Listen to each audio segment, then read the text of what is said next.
Well, it is a Friday and the weekend is here, and I realize that the summer is now over. People are back at school, but a lot of people are getting out and about this weekend to do a lot of fall things, get their house ready for fall.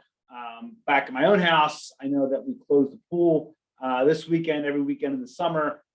So to kind of close out summer, we close our pool. With that said, it is a busy weekend for many people, and we understand that a lot of people will be on the roads in Pennsylvania and New Jersey. We did come out with our weekly e-update today, which went out to over 3,000 of our current and former clients in Pennsylvania, New Jersey. Is a great resource to have going into the weekend. Had some great articles there for you and your family that I encourage you to read.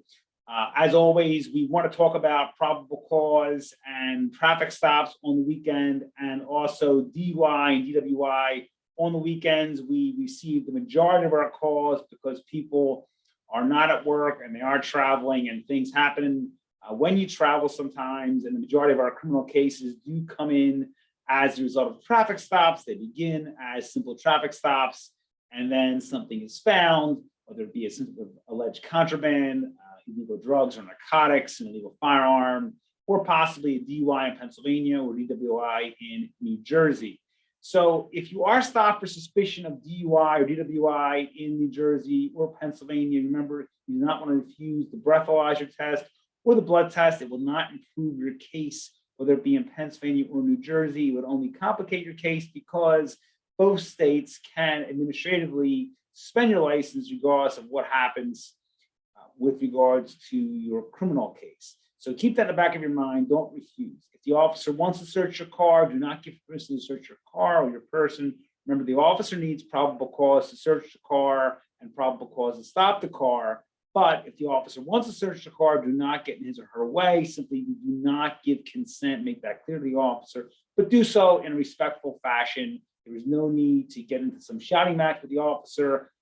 They are trained in these matters, and they will respect the fact that you're simply not giving consent and remaining silent. So I encourage you to do that. If you have questions, 215-755-9000 in Pennsylvania, 856-793-7429 in New Jersey, 24 hours a day, 7 days a week.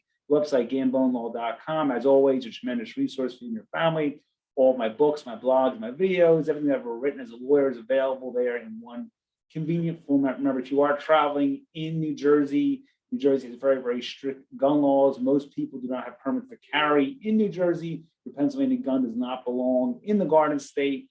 And if you are stopped and arrested with an illegal firearm in New Jersey, you're looking at a possible state mandatory minimum 42 months. Now, obviously, there are things that we can do as defense counsel to help you dispute those charges, but it isn't a problem that you won't have to deal with.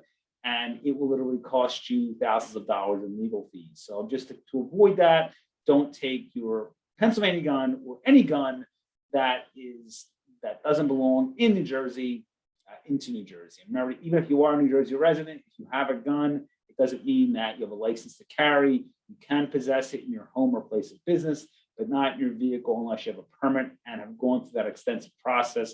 I've written articles on that. So once again, 215-755-9000 in Pennsylvania, 856-793-7429 in New Jersey, 24 hours a day, 7 days a week. Have a great weekend, and I will talk to you all very soon.